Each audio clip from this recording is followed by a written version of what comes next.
What would happen without checks and balances?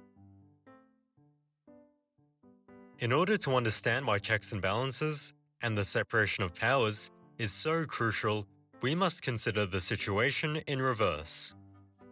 What happens when power is held by one person or a small group of people?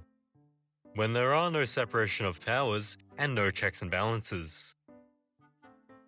Firstly, the powers of the judiciary, executive, and legislature will generally fall under the command of a single authority.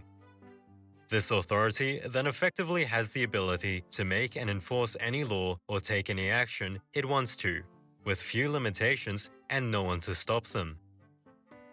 When the judiciary is under the control of the executive and legislature, it becomes an extension of the executive branch.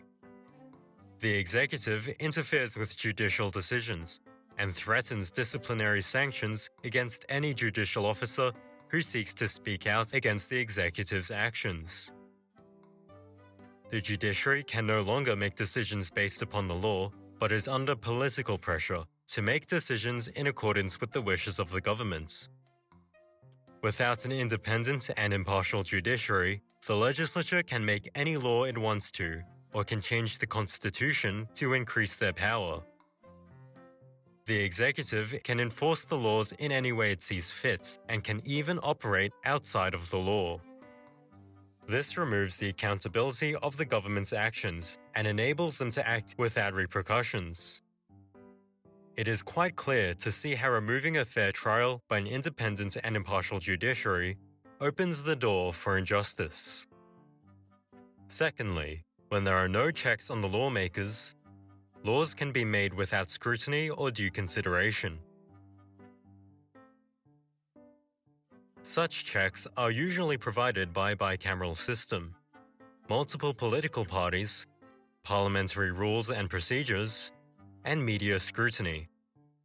Without these checks, those in power can make and enforce whatever arbitrary laws that they would like, in whatever manner they decide. Where there is unchecked powers, there is corruption and no protection of human rights.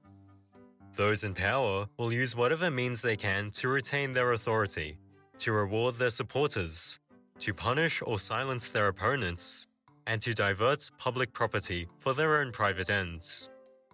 This may include the use of violence, arbitrary arrests, banning opposition, silencing the media, changing election laws, influencing court cases, and the list goes on.